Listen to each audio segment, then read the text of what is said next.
refresh yourself. It's intermission time. The concession stand is open and ready to serve you.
It's intermission time, folks, so hurry, hurry, hurry. Step right over to our refreshment center for the most extravagant array of refreshment goodies ever assembled under one roof. Enjoy breathtaking, mouth-watering goodies, everything from a snack to a delicious full meal.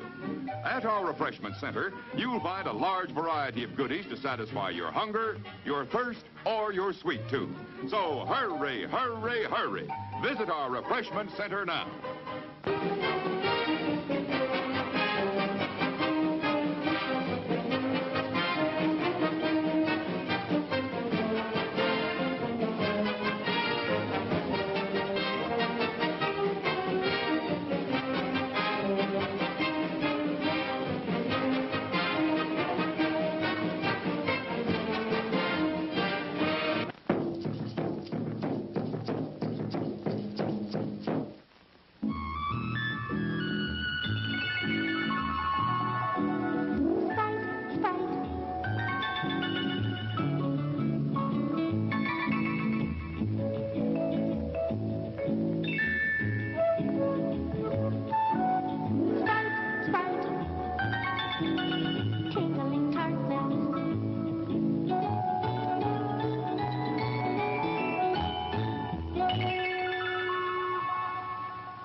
There's plenty of time to treat yourself to something good to eat at our refreshment center.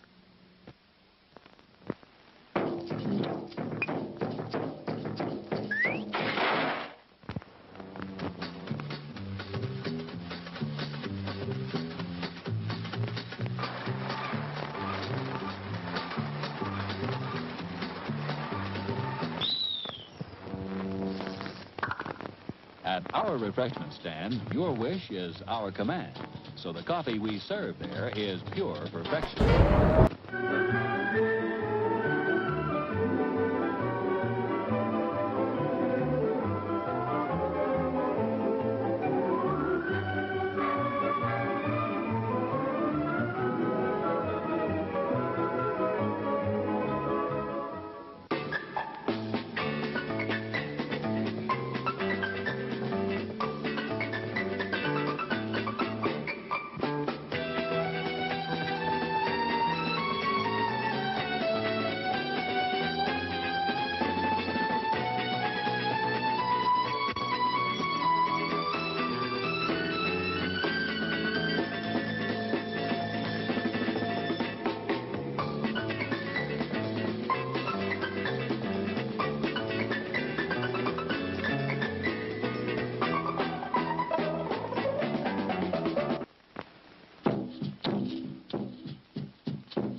folks. I'm Rico. I'm Nacho. He's Peppy. See?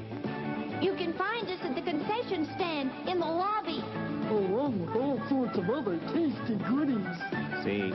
Rico's Nachos, a refreshingly new and different snack discovery.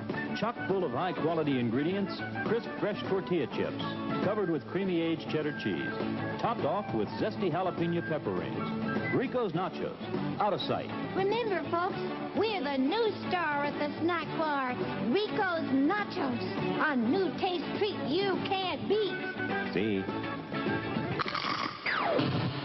Rico's Nachos, on sale at the snack bar now.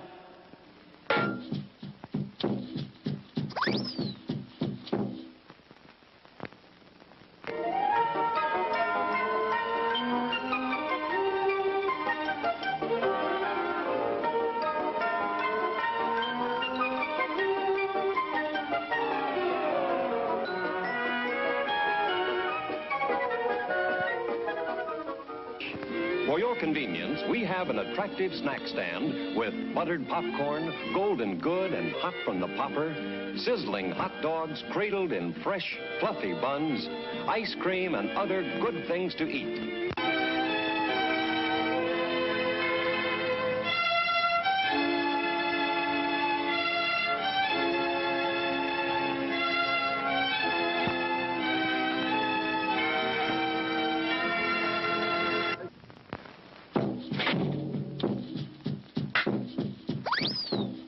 Fresh candies, all kinds, all flavors.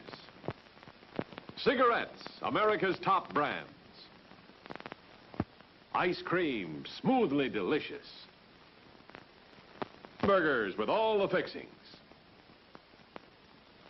Hot dogs, the way you like them. Freshly buttered popcorn. French fries. Hot coffee. Pizza that's perfection. Most of us will spend Memorial Day weekend with our families, watching parades, picnicking, golfing, just doing the things we enjoy. To top off a perfect weekend, may we suggest you see our special holiday show. It's an exceptionally entertaining program, so plan to relax and spend a few enjoyable hours with the family at this theater during the Memorial Day weekend.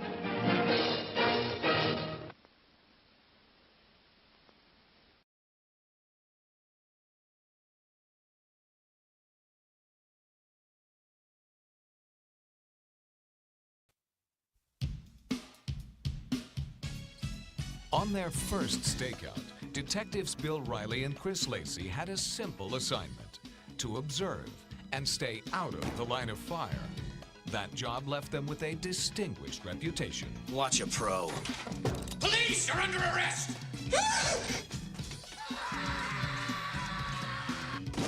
So that's how a pro does it, huh? Now, they're about to face... Oh, God. Don't you dare sit in my chairs. The biggest challenge of their careers. Gentlemen, this assignment is confidential. The U.S. Department of Justice asked us to help find a witness. Stakeout. We heard you're good at it. We think you'll be able to pass for father and son. No way. Papa! No, just stop it right now. And I'll be going with you. Really? As what? My granddaughter? No, your wife. My wife? They've got a new partner. I can use some help up here, please. Help your mother. I think that Bill should shave his mustache. I have had this mustache for 13 years. How long have you had yours?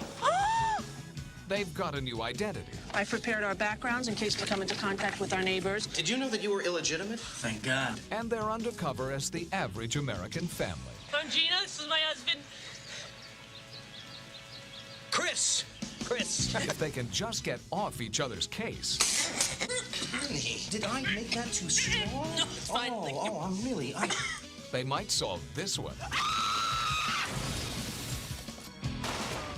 What happened? Get down. Oh, God, I hate this part. No! Wait a second! Touchstone Pictures presents... Stop shooting at us, you idiots! Richard Dreyfuss. You go. I'll cover you. Go! Emilio Estevez. Why don't you go and I cover? Because I'm already doing the covering thing. Go on, go on! And Rosie O'Donnell. Come on, get happy! In a John Badham movie, another Stakeout.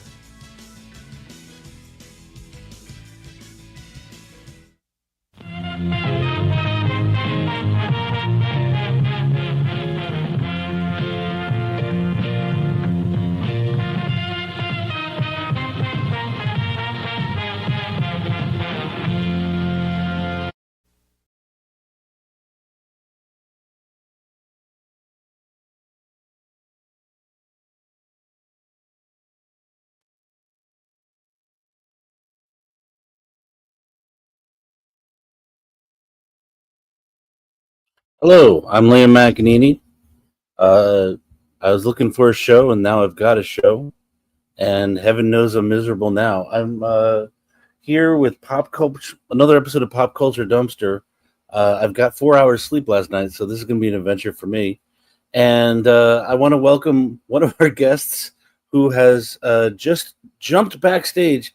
Large round of applause. I still haven't gotten your credits, Eric. I apologize. It's Eric Connor, another Connor right here. How you doing today, man? Listen, life, health, everything's fine, thank God. This movie, what you did to me, Liam, I don't know if it could be undone. You know, okay, so have you ever seen the first movie, Stakeout? Of course. I've never seen it. Oh. I've only ever seen another Stakeout. I saw it in the theater in 1993 when it came out, and I had not seen it since. But Hughezy, who should be coming along pretty soon, hopefully watches it once a year and is a big fan. And so we're talking for the last 8 months about doing a podcast reviewing another Stakeout. So, okay, wait, so you saw, I just want to make sure I'm clear. So you saw the sequel in the theaters? Uh-huh. Yes. Without ever having seen the original? Yes, that is correct. You know what? To this day, you still haven't seen the original? A great story stands on its own. That's all I can say. I don't know why you did this to yourself. I mean, listen, I appreciate this, and I'm thrilled to see you and to be with our friend from Ireland in a second here. But holy crap, like this was, I'm stunned by this film in so many ways. But I will hold off on my It is excitement and everything else. You know what? Hughezy was 100% right. Before we start, I just want to say, yes, that was a 10-minute intro, but you notice we started the show on time. Fantastic. That was just, to get the 3 people who wanted to see the show, keep them engaged so they don't drift off to the other 2 channels that are live streaming right now. You have lots of choices this morning, y'all, and we're glad you joined us here. I will say YouTube is like public access on methamphetamine. So how are you doing, Eric? We haven't talked in a while. Have you seen any movies since the last time we went to see Jason Statham is a Working Man together? I did see Thunderbolt. After everyone, I kind of went there. Opening weekend, I was out of town. So I saw it, I guess, that Tuesday after it came out. And they already were remarketing the movie when I walked in. So I had one slight plot twist ruined, but otherwise saw it and I thought it was great. I assume you've seen it, right, Liam? I haven't, but luckily they ruined the ending on the poster for the movie. Yeah. So there's no...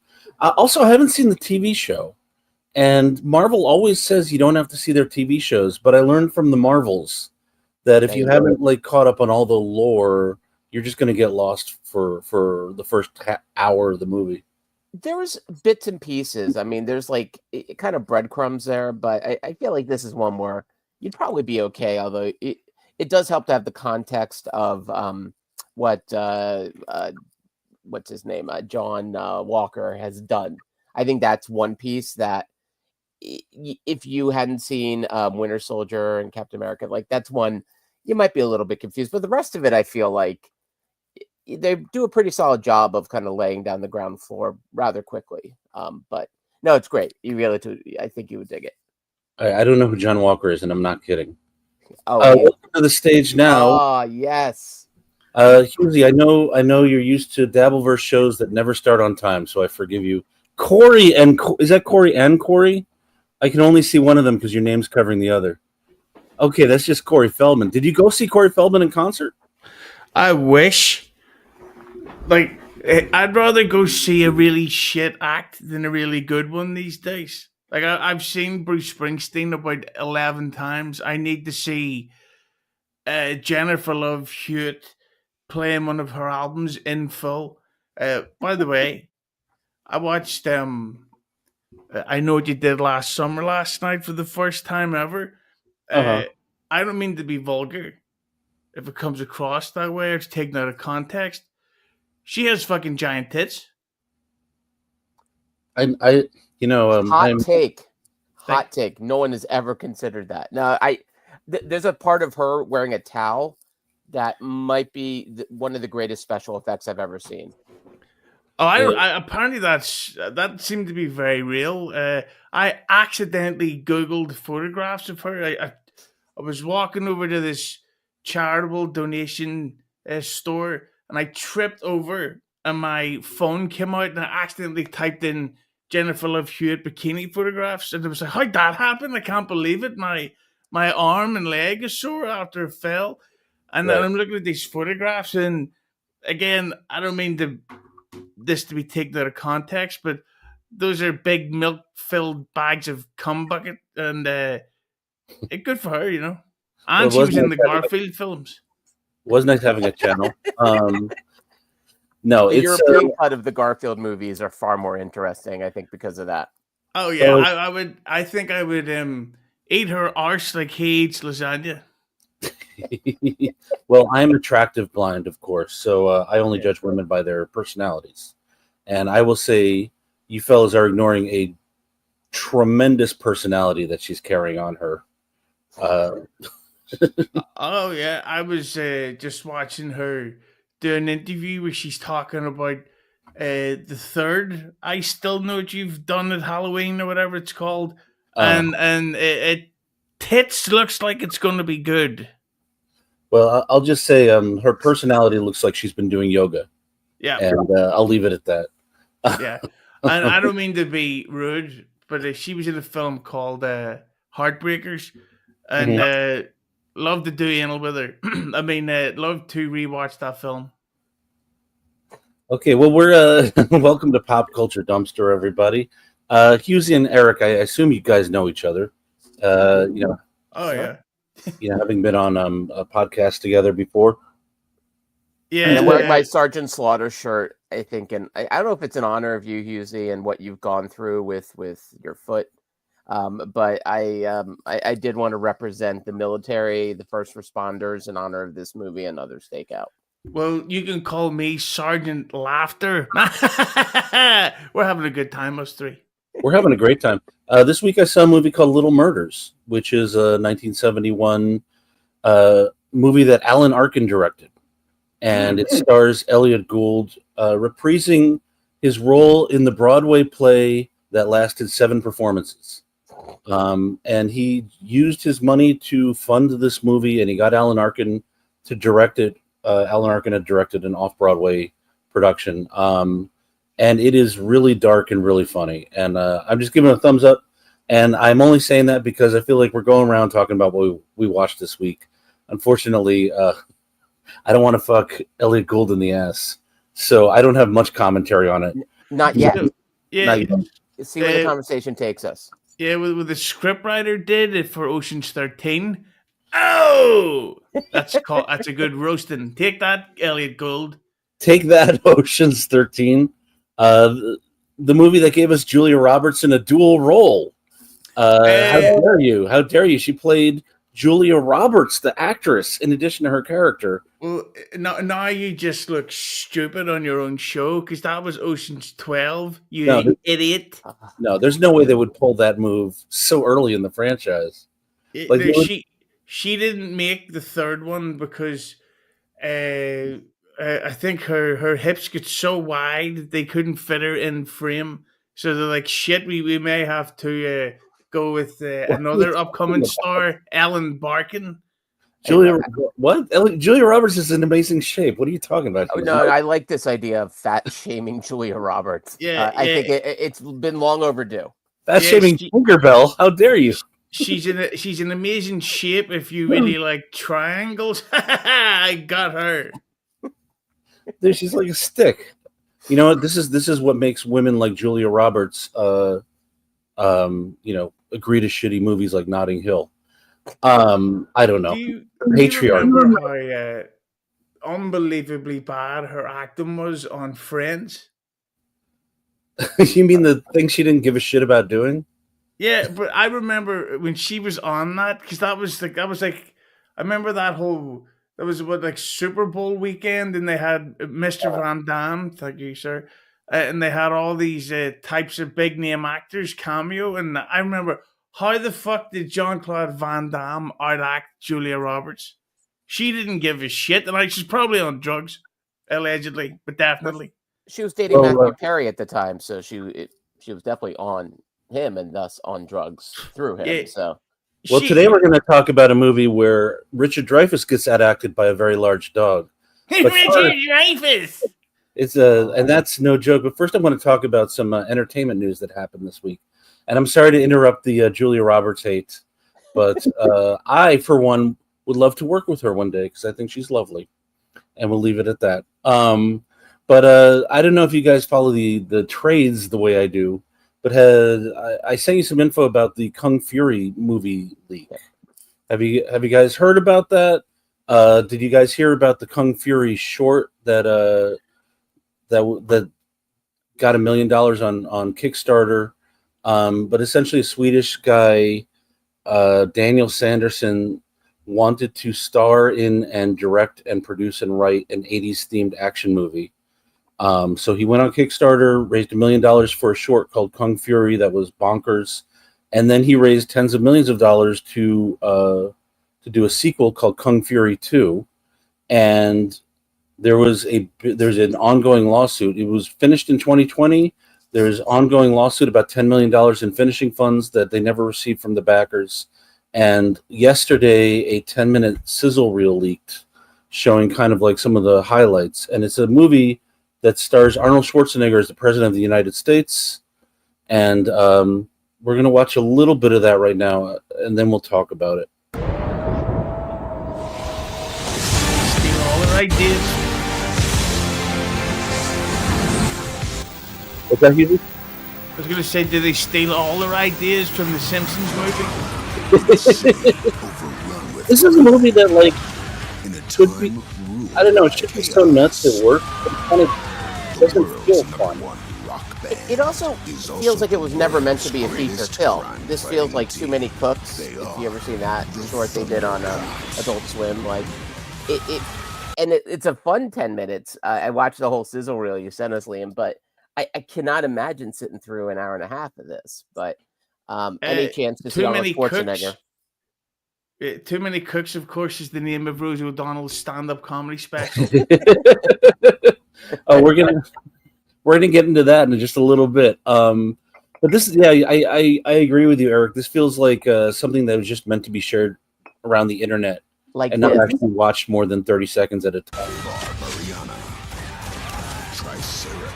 I do like the references to T-Rex. If you ever seen that wonderful Whoopi Goldberg film, which is partnered with a dinosaur.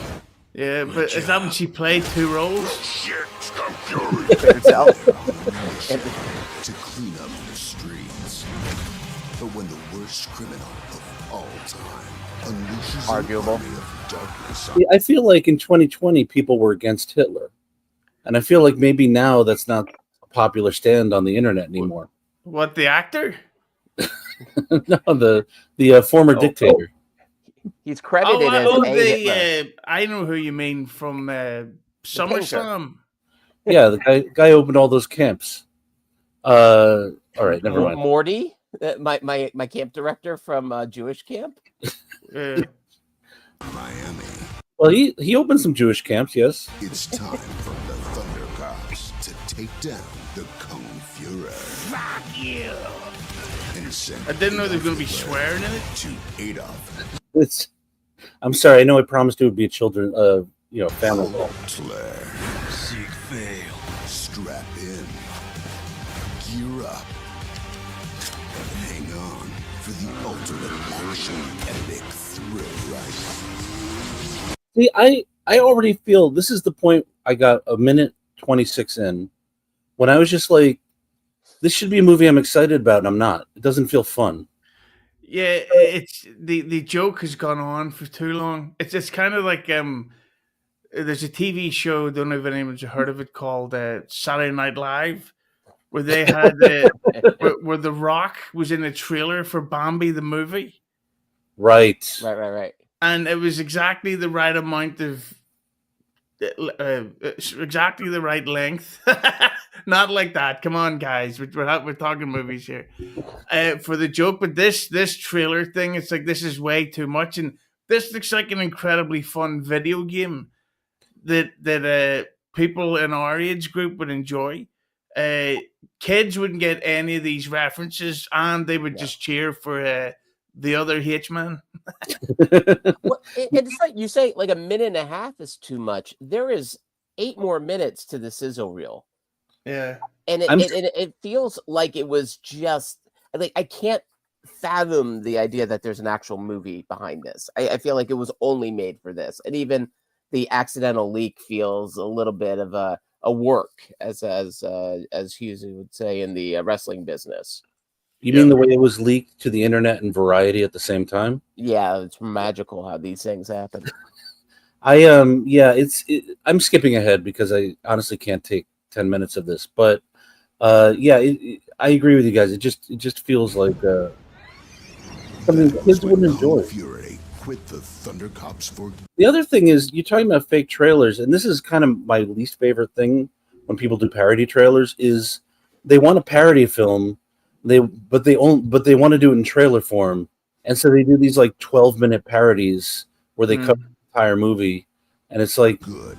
The Thunder Cops are stupid. And to be honest, this looks just like the Electric State 2. Yes. I would much rather watch a real 80s movie like American Ninja 2. American Ninja 2, or Kickboxer 2, or Jim Cotta. Which they never made a sequel for, and the world has never recovered. Or have you ever seen Fist of Blood? Yes, I lived it. Which ironically, it's set the morning after St. Patrick's Day when you're taking your Guinness shit. It's a weird concept for a film, but I like the idea of it. You sure this is a movie and not just you on March 18th? True. I for sure need to turn this fucking camera off. Speaking of leaking, the Patriot. So this is Arnold. Time to take out the trash. So there's 2 Nazis in this? One's a former Nazi. They filmed this in 2020, right? Yes, this was supposed to be for 2020. It didn't hold up indefinitely for release. So this movie might have created COVID. You see, like he's doing the old school dial-up modem. He's got to hold on and hold the phone up and. Now, only Kung Fury and the Thunder Cops. But now, 90s movie? Like, I didn't stop Hitler before he unleashes his most diabolical weapon ever. This made me laugh, actually. Shit. Gunshocks. Yeah, that was good. You and me, Taekwondo. This ends now.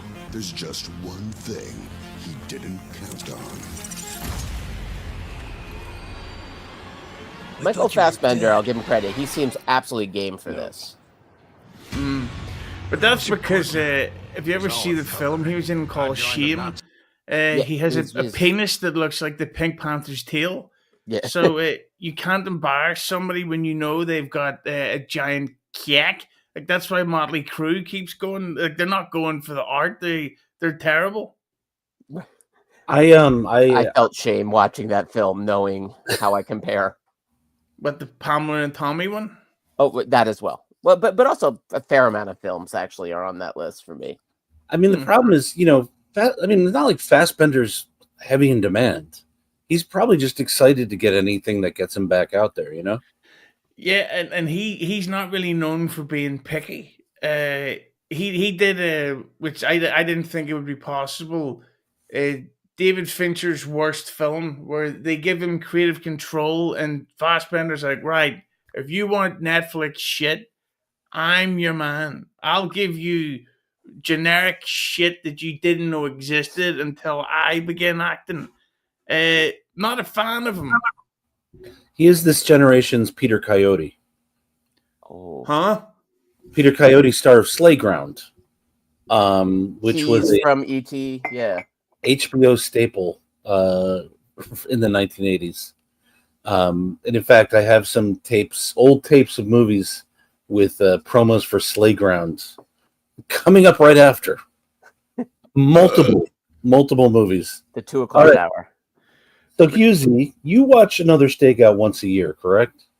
I remember seeing it as a kid, and I've always, because there's something wrong with me, but there's like I can't do math, and I've always having trouble tying shoelaces, but I can remember really dumb jokes from bits of small films that very few people seen it. In this film, there's legitimately one of my all-time favorite comedy scenes, and it's so dumb, and Liam just farted, and so but another Stakeout's one of these films where when you think of dumb titles like another 48 hours, Right.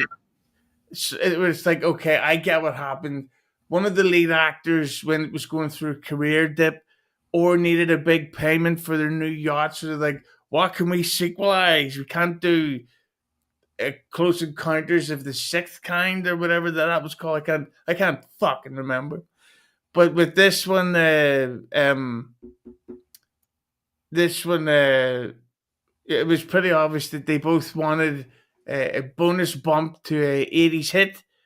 And I think because of that, it immediately get tarnished as though this is going to be shit.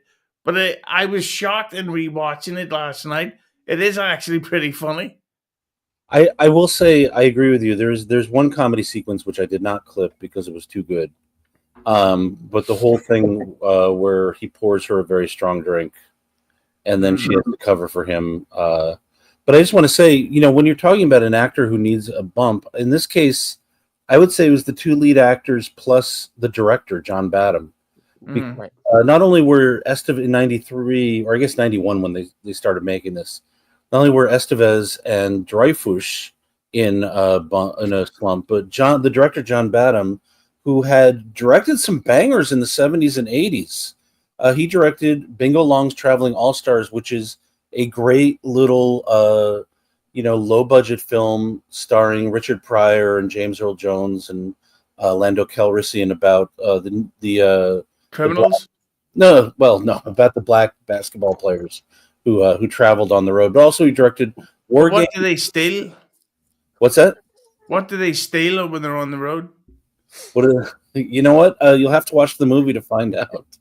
But also he directed Saturday Night Fever. He directed War Games. He directed Short Circuit, which is another movie I saw and loved as a kid. Johnny Five, baby. I refuse to watch it again because I don't want to ruin my.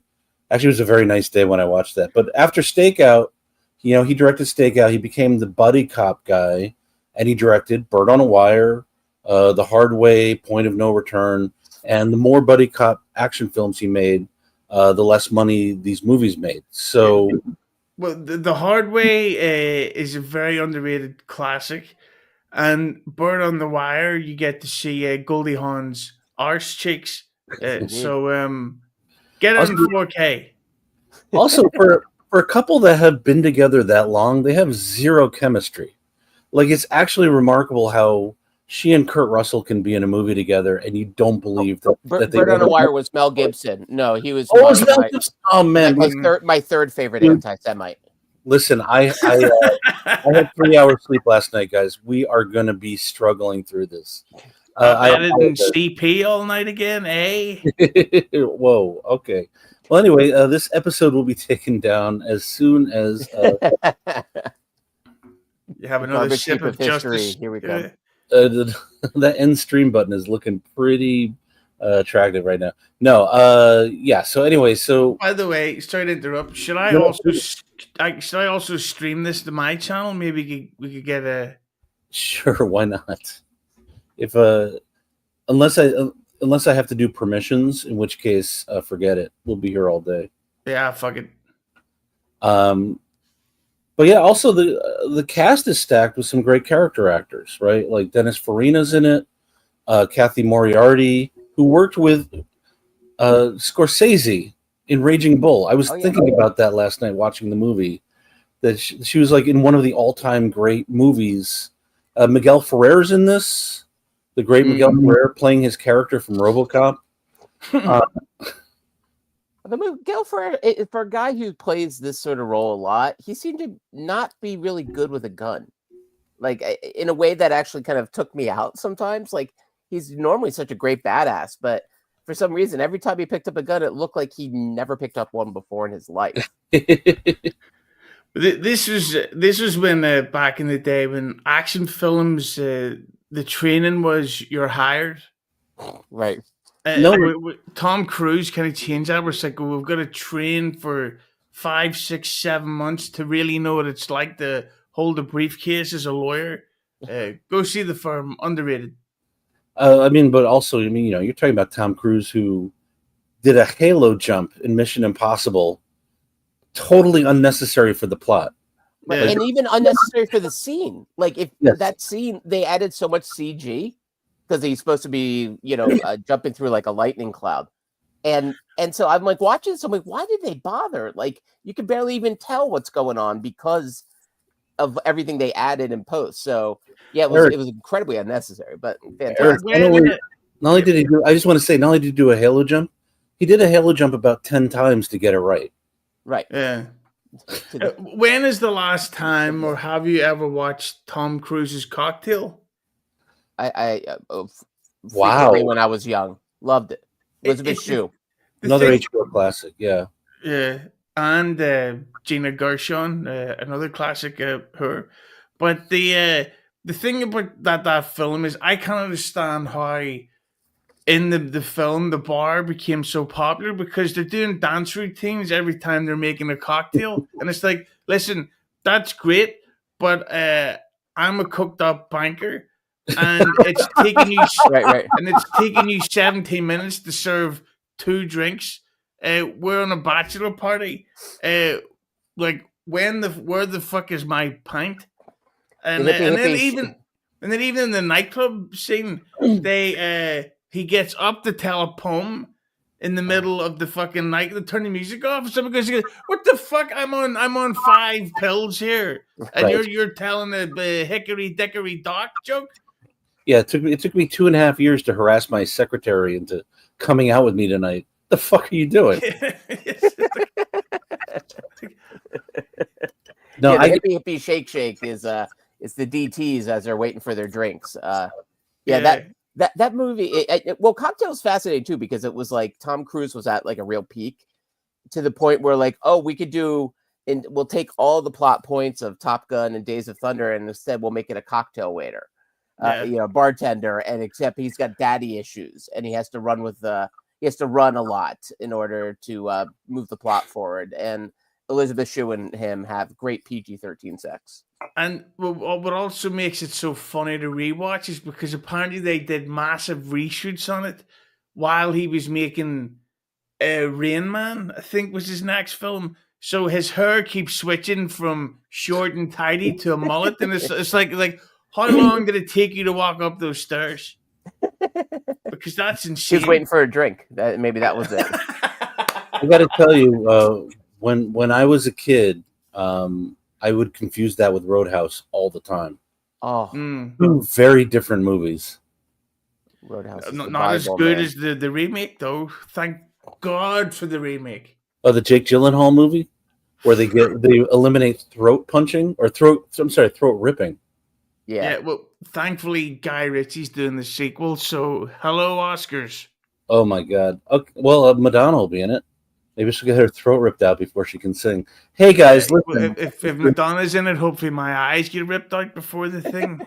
Welcome to I Love the 90s with Liam McEneaney. We're talking about another Stakeout. So Hughezy, take us through the plot of this movie. Now, if you were here from the beginning of the episode, we watched the trailer together, where they basically give you the first three quarters of the story.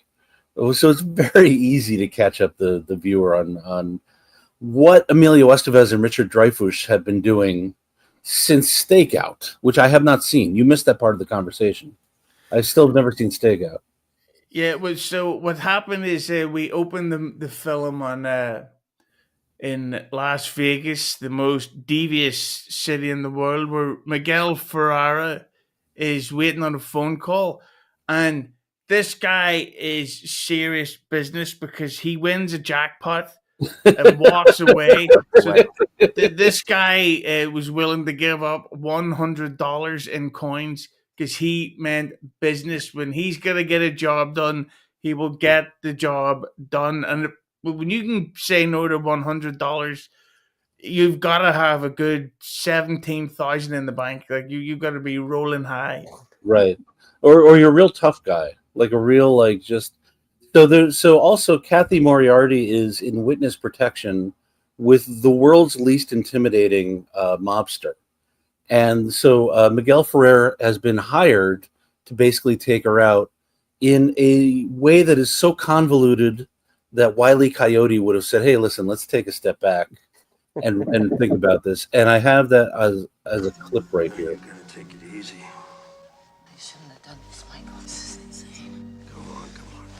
Come on, look what it's done. I mean, look where we are. It won't last forever. Yes, it will. By the way, she's slumming in this movie, and you can just feel her counting the minutes till this shoot is over. Yeah, and it was either this or that sitcom she did with Andrew Dice Clay. Do you remember that one? Oh my God, I forgot she was in that. The softer, gentler Andrew Dice Clay we all wanted. Yeah. Hickory dickory dock. This nun was pouring water on my dick. No, he didn't say dick. He was like, on my child. Oh, I'm a meter reader or whatever I am now. I deliver bread. Oh. Jennifer Love Hewitt. She's got big hopes. There's a great clip of him fighting with Howard Stern on the internet. And basically Howard just makes fun of him for selling out. Okay, so here we are. This is part one of the... Yeah, we're here. They got themselves a 352 sewage truck, basically. So somewhere there's a sewage truck driver dead. Somewhere in Vegas, right? Somewhere in a Vegas road. And by the way, that guy with the binoculars looking like the car, he was the person who got flipped off in traffic in Naked Gun 1. Really? Put your finger out the window and raise your finger up. John He's on the driver. He goes. Lucky us. He's killing it, man. His agent must have been thrilled. Fasten your safety belts and Listen, they must have they must have posted it in Variety. Our client has landed another role. We have a pizza delivery. Oh, well, this 7 a.m. pizza delivery. Yeah. Running He is putting gas in the machine in the most evil possible way. Pump in, not pump out. By the way, this guy did the same exact performance in RoboCop, and it was brilliant. No, it's 7 o'clock in the So morning. it's not Miguel Ferrer's fault. No, because he was surrounded by a bevy of hoods. No, that makes everyone's acting go up a peg. Bitches leave. Bitches, I thought was the term. Bitches leave.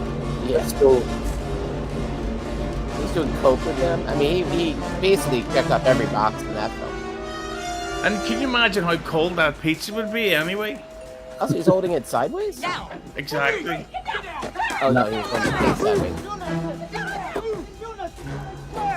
I'm gonna get away in the world's slowest car. I mean, like, talk about insult to injury. He looked under the box of pizza to make sure there wasn't a bomb in it. He's very slowly getting away. It's some crime detective work over here.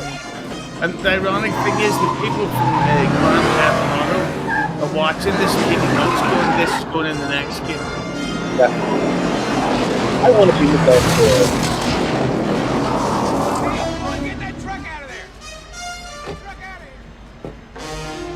So they're terrified of the septic overflow.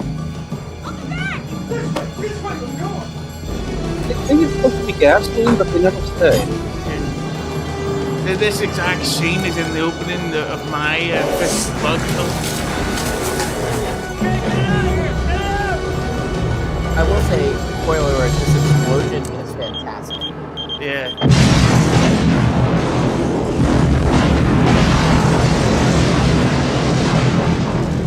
This represents what happened to John Travolta's waistline on Saturday Night Fever, directed by John Ballard. Not Julia Roberts.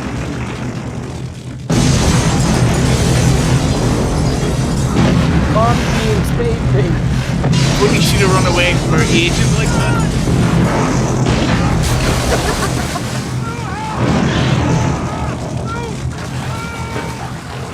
he say a little healthy? Yeah. Where'd you put the remote? User and little help. And like, we need to watch that.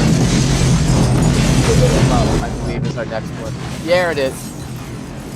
Listen, say what you want about this movie. John Badham knows how to direct an explosion, and he knows.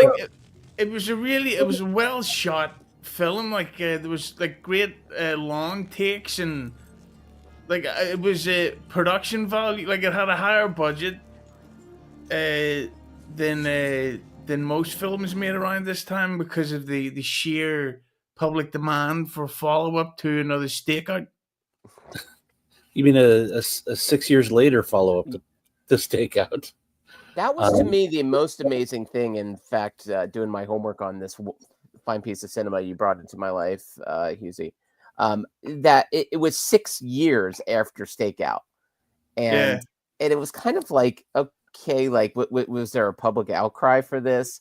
Was it, even if it was a huge video hit, that wouldn't explain 6 years. Like if it was a video hit, I don't know, maybe it would be 3-4 years, but it seemed like a pretty long length of time. And then it was kind of like, okay, well, these guys, Badham was actually doing pretty steady work up until this film. I mean, I thought maybe this was like Badham needed this, but you went down his credits, Liam. He was actually directing films that made a buck or two. I mean, Hardway was actually legit. Point of No Return wasn't great, but it was a remake of La Femme Nikita, so it was a legitimate film. But I was very confused that this movie happened at all. Also, his film career was just a pause in a very long directing career. Yeah. So he went on to TV directing after this. But before that, I mean, he directed Kung Fu and Police Story, and then after this, he directed the remake of the TV version of La Femme Nikita and a bunch of other TV shows, including The Shield, which is like one of the best action TV series, in my opinion. Yeah, it's really weird, and I wanted to just bring up for a second what you're talking about, Eric, which is back then, the VHS market was really strong. So a movie like this could make its budget back, but not make money at the box office. But they would know that they would make another $20 to $70 million in the home market, and now that's gone away, and Hollywood is feeling it. So Richard Dreyfuss, now we meet Richard Dreyfuss and Emilio Estevez, the hero cops from Stakeout. And so there's a lot of like bringing jokes back from the first movie, I guess. And I'm thinking particularly because I looked this up. There's a running joke about Dreyfuss's mustache in Stakeout, and then brought to another Stakeout, but it's like Emilio Estevez has the world's worst paste-on mustache job I've ever seen. And it's ironic looking back that how Martin Sheen would be so proud of the son you wouldn't think he would be. Like, who you would think from watching this, the other one would be a sex addict, AIDS carrier. It's funny and AIDS deliverer. Let's not forget that part. True. That's one of the things about 2.5 Men that I was never a fan of it, but when you watch that back, Charlie Sheen kisses multiple women per episode, so you're literally watching people catch the HIV on CBS.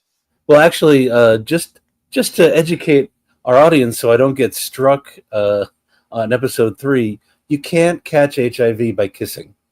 You would have never seen. Hold on, the way Hughezy kisses, yes, you can. Oh, I mean, yes. If you grab someone's head and force them to kiss you for a half hour, then yes, there's more than trace amounts of saliva. But the way Charlie Sheen was no, he gave them HIV in the dressing room after the shoot was over, or in the middle of the take. Actually, remember, Charlie Sheen was really next level. Yeah, I mean. I call it sharing AIDS, not delivering AIDS, but that's me looking at the bright side. So this next clip that I want to present, I call The World's Worst Cops, because look, we just watched The World's Worst Criminals. I mean, nobody at some point Miguel Ferrer should have stopped and said, like, what if I just brought a gun? Yeah. And a getaway car? Like, apparently, you can get away from those cops in a 1973 Yugo. I think it would have been hilarious to have put a bomb in the pizza. Yes. Right. And he looked under the box and it said, like, you know, the 30-minute countdown, and it goes, 3, 2, 1. That would have been perfect. Or if there was every time they opened the slice, there was a picture being revealed of Miguel Ferreira having Charlie Sheen spit on the pizza. But also, this was the era where every action film, except this one, had a helicopter and a rocket launcher, right? So it's like, but anyway, it takes the world's worst cops to catch the world's worst criminals, right, as we're about to see. Killed my friend. Okay, so Richard Dreyfuss is on another stakeout. Yeah, he's looking for a criminal, and he's pretending to be a trash guy. Yeah, and I don't know if you've included the bit, but so what's going on here is they're looking for a guy who has killed homeless people. Right. I love these comedies, and you see him walking around the streets, and he's stealing from homeless people, and he's like groping women in the street. Right. This guy. That's why this movie's set in Chicago and not L.A. Yeah, no way they'd be beating these homeless guys. So this Kevin Brennan guy here positively IDs the murderer. So they call Emilio Estevez and they say, we've got him, and then he says, "I told you not to bother me unless it's important." It's like, but that's exactly what we're doing here for AG brother. Right. And by the way, for those of you who are about to pause to Google Kevin Brennan, do not go down a rabbit hole until this episode is over. It'll take you hours, and you'll forget to come back to this.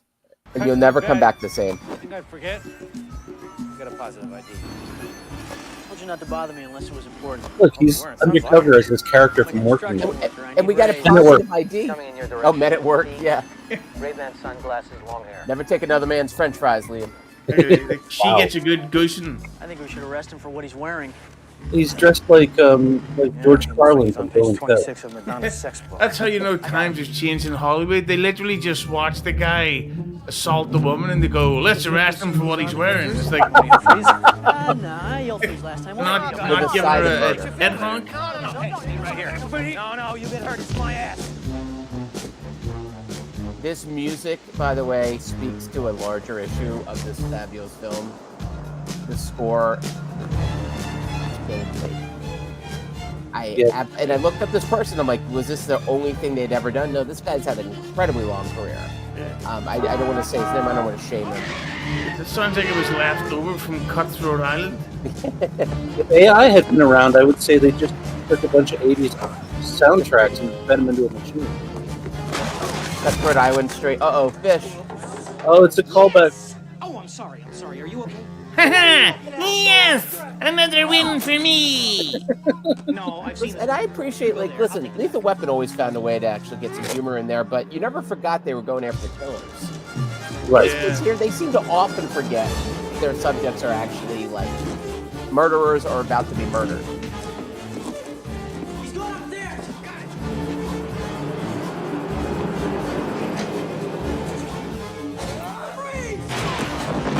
Donkey Kong. Just a hunch. Again, that's another, like, almost naked gun gag. Yeah. No. Try stop or I'll shoot. That guy, he's 2 feet behind that guy. There's a lot of stocky stuntman shit people living in this building. Watch it, bro.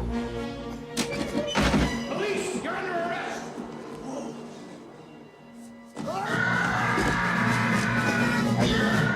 We even recognize that sound effect. Yeah, it's Rosie O'Donnell's Peeping Tom. Actually, I was going to say that's the sound of her opening to my head. Yeah, and this was taken outside Rosie O'Donnell's trailer.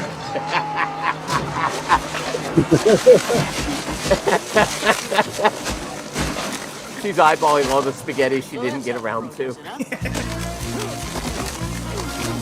Oh, now we know it's not her, it's her salad. That's not her trailer.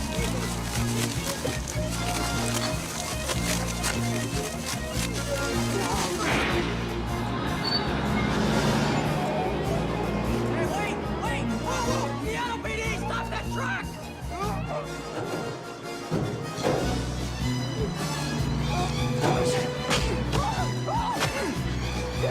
Now that is just not necessary. Stop the truck! Stop the truck! Quiet! My partner's in the back.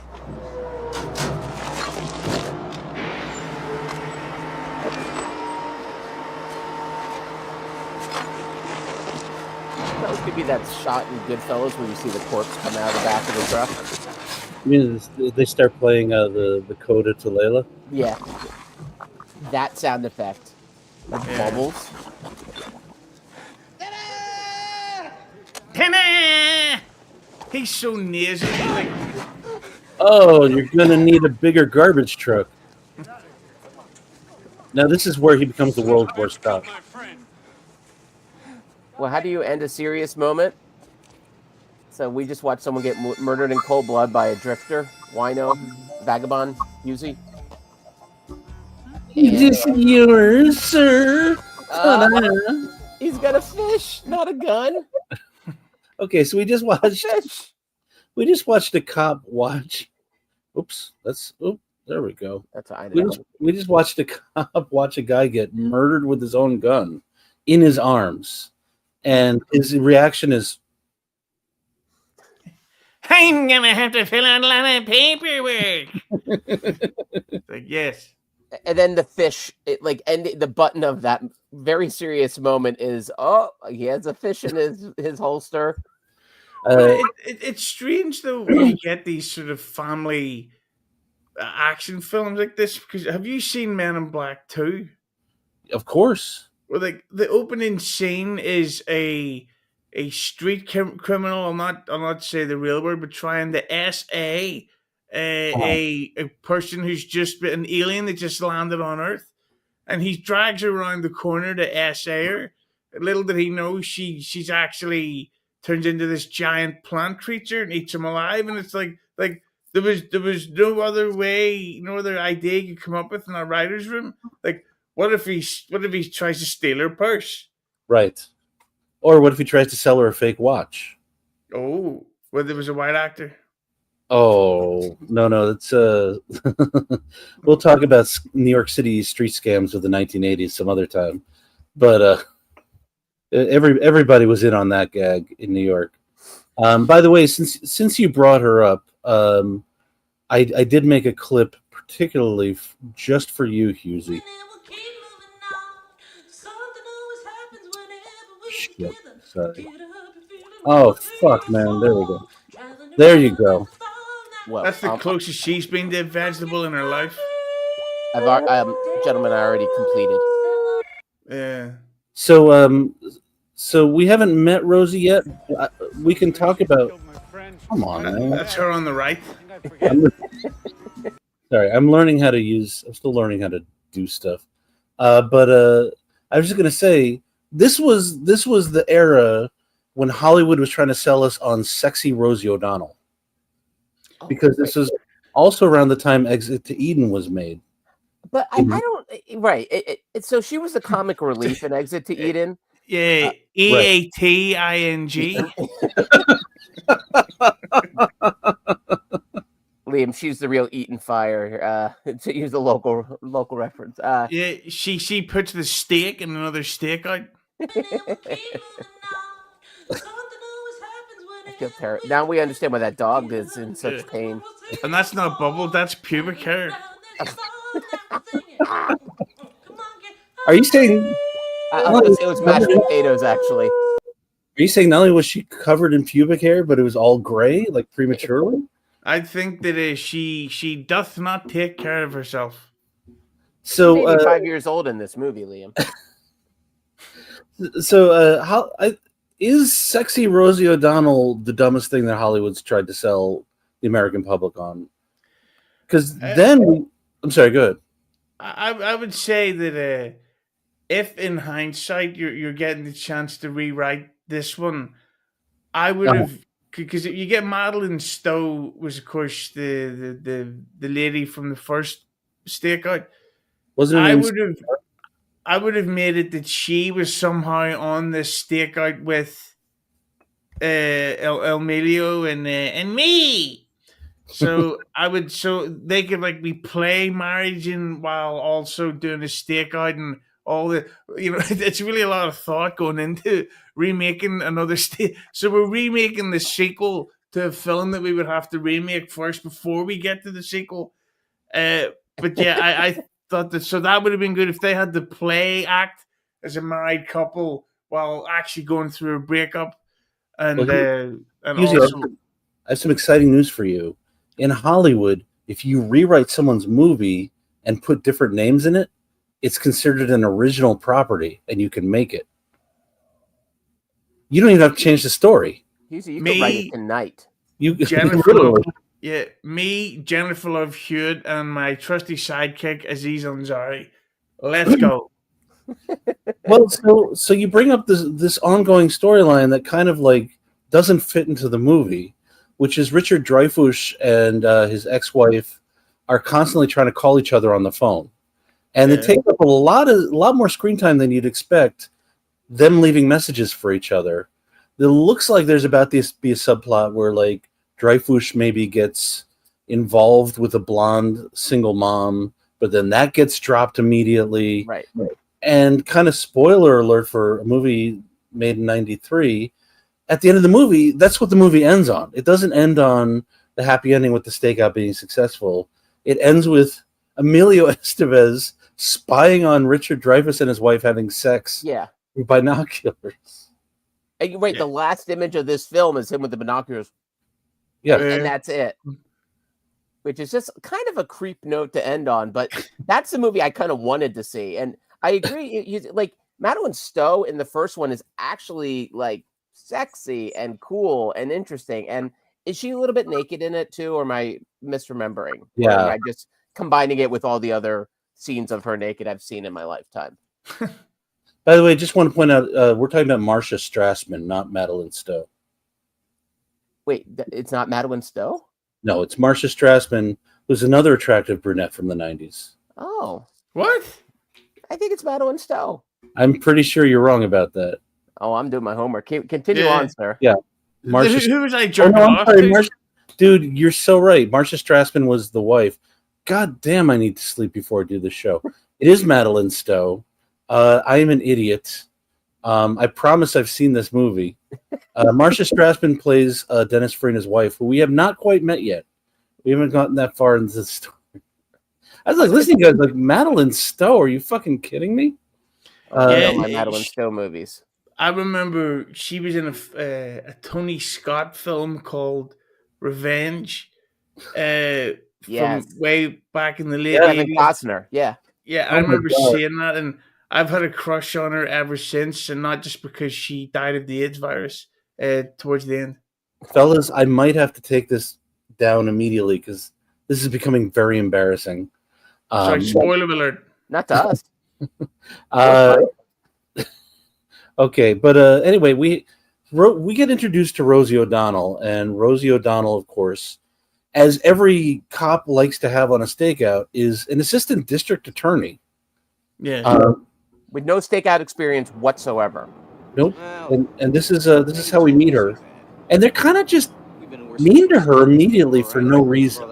Well, there's actually a part that you missed in an earlier scene when they meet at the police station, and it's the first scene she has, and it just so happens that the two guys walk in all covered in the food from the trash truck, and it's like, wouldn't you know it, Rosie O'Donnell appears on screen, and everyone's going, oh! And then she goes, lunchtime, and she eats them. She swallows them whole. Yeah, and then rumors started to spread when she was walking past the fish market, and she was like, oh, I need that. And I go, well, I thought you were straight. Oh, never mind, fish. Well, actually, we'll talk about this in a bit. This was when Rosie was straight. But so now she doesn't know how to pack for a stakeout, guys. She's never been on a stakeout. She thinks she's going camping or some shit. Whoa, are you nuts? 4 bags? Oh, please, don't give me that man thing. No. This is not a man thing. This is a woman thing. Really? Well, this is what I'm taking. Fine, take the bags. We're staying here. Good scene. Our first fight. Feel like a family already. Listen, detective, we are supposed to be well-to-do. I cannot do well-to-do. I just want to point out, these are... She and Richard Dreyfuss are two notoriously difficult people to work with when it comes to filmmaking. Like, I cannot imagine what this set was like with the two of them just refusing to do anything together. There's I don't know if you'd be able to find it online, but there's a talk show, well, it used to be on over here, called the Frank Skinner Show. Wow. And Richard Dreyfuss was on promoting the Poseidon remake. Mm-hmm. And he was such a dick that he actually got booed and walked off the interview. I will look for that. Yeah, Richard Dreyfuss. Oh, sorry. Whenever he was asked a question, he was like, "Well, I fell into things so long ago. I don't remember." And it's like, yeah, I can't believe you get dropped by Spielberg. Well, he also too. I remember there was like a Twitter war with his son about, like, his son was talking about he wasn't ever around, and he's like, "I made all that money so I could send you to rehab." So it's like, my God, like Richard Dreyfuss, like, he's not trying to hide the fact that he's like kind of an a-hole out there, but and didn't he his son get caught up in that shall we say Kevin Spacey scandal? Yes. And also Richard Dreyfuss appeared high and drunk on Bill Maher's. You know, Bill Maher's got that podcast where everyone gets drunk, and it's real interesting. And he kind of let loose. Really? I wanted to hook up with his cousin. It was quite accurate. So this is what I'm taking. Open the trunk.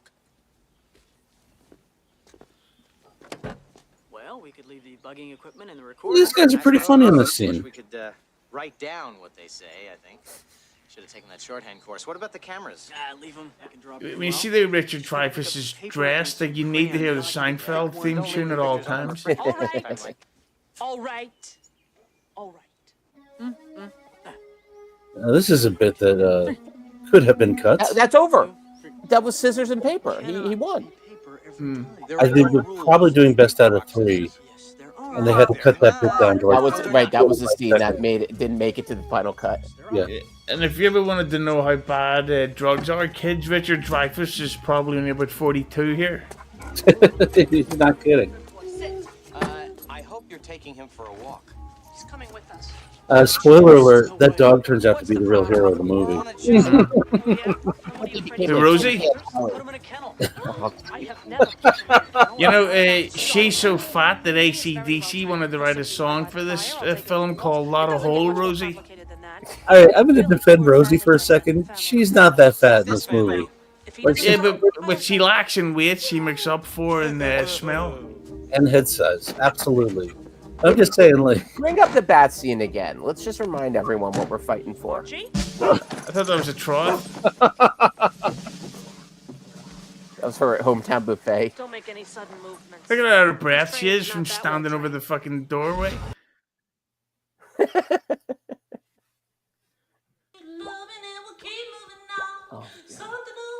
Is she farting? Well, that would have been hilarious.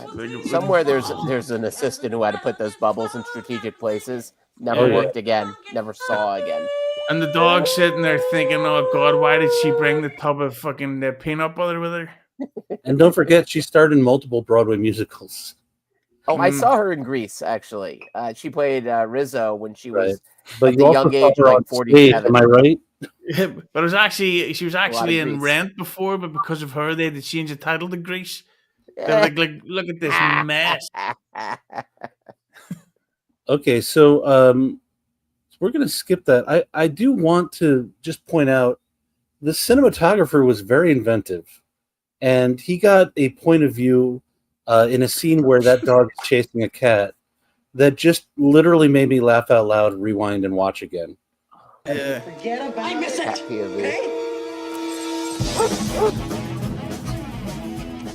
Heading next door. Here we go. Normal. Well, what about the cat's POV? There it is. Point of view in the cat's bubble. And then we had a little flip around so that we could see we could see the butthole in question. So the viewer knew what shot reverse shot. I mean, you've studied Yeah. it. You know this. Yeah.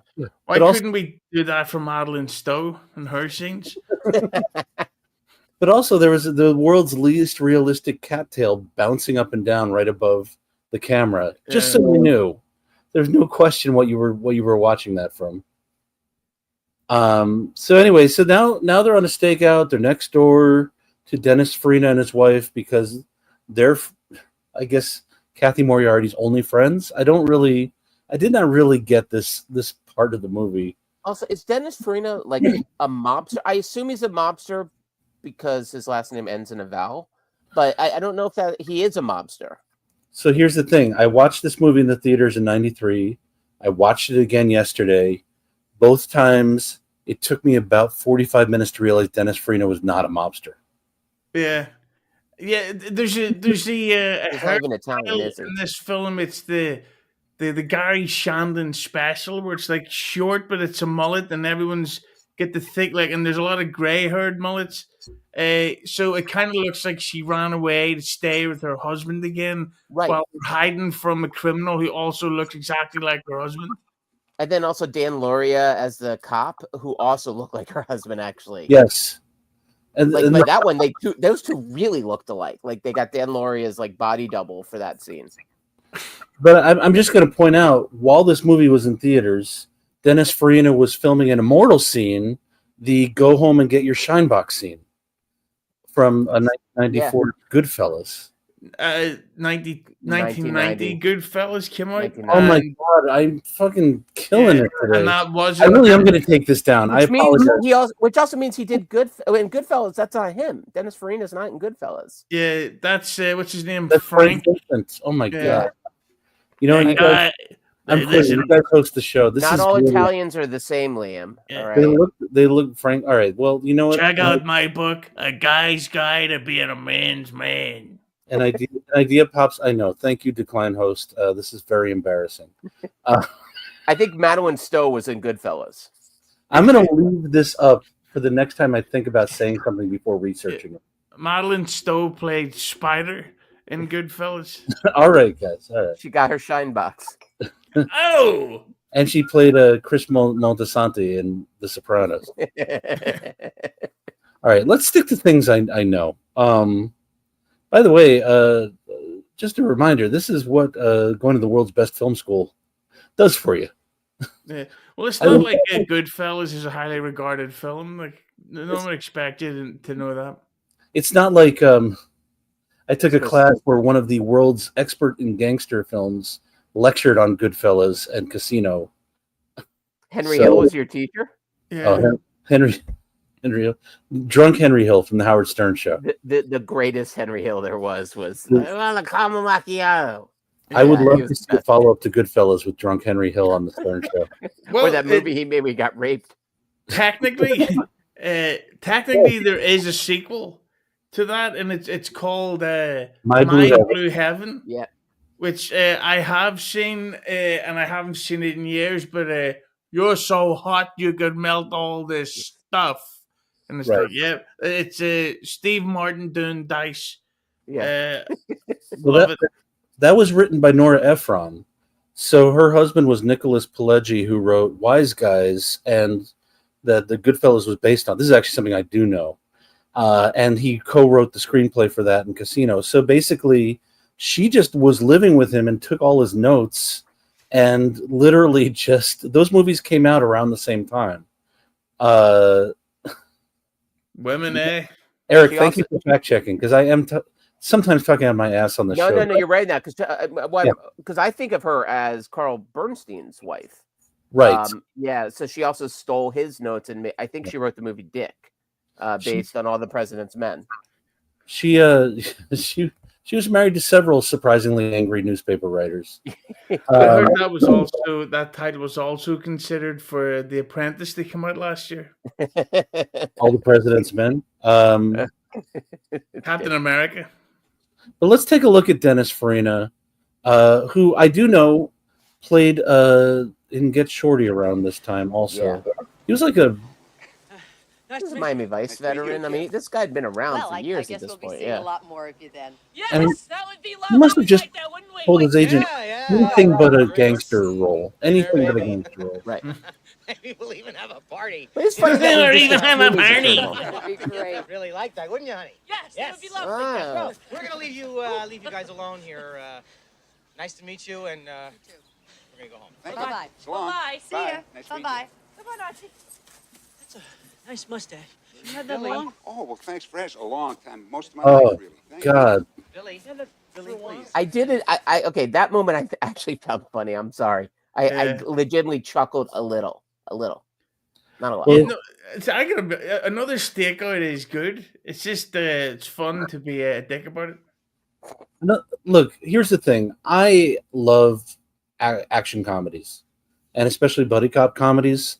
I love the good ones. I love the bad ones. I can watch a movie like this literally anytime. I've seen Dead Heat with Treat Williams and Joe Piscopo, the zombie cop comedy.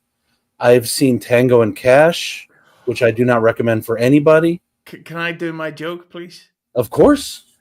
So I'm working on a sequel to Tango and Cash where they team up with their children, and it's called Tango and Cash and Tango and Cash.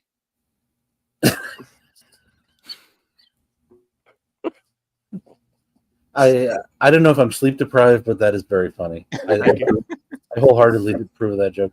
By the way, one of my favorite movies when I was a preteen was Runnin' Scared with Billy Crystal.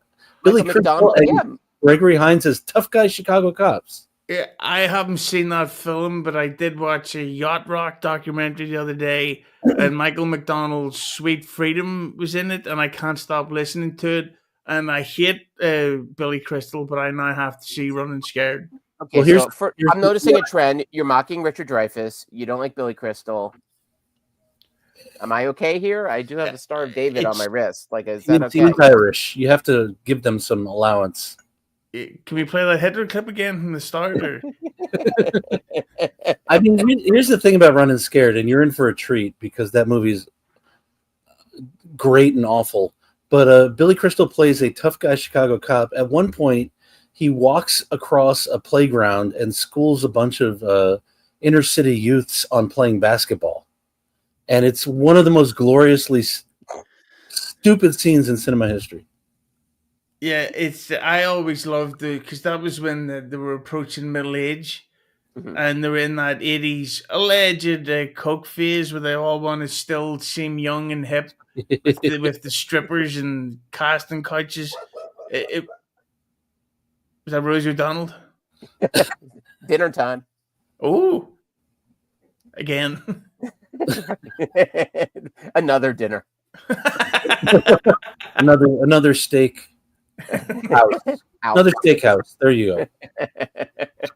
I got there. As I said, this was during Rosie's not gay phase. It really shows. She loved Tom Cruise, and I called this clip "Rosie Totally Loves Cock." Yeah. The original working title of this movie.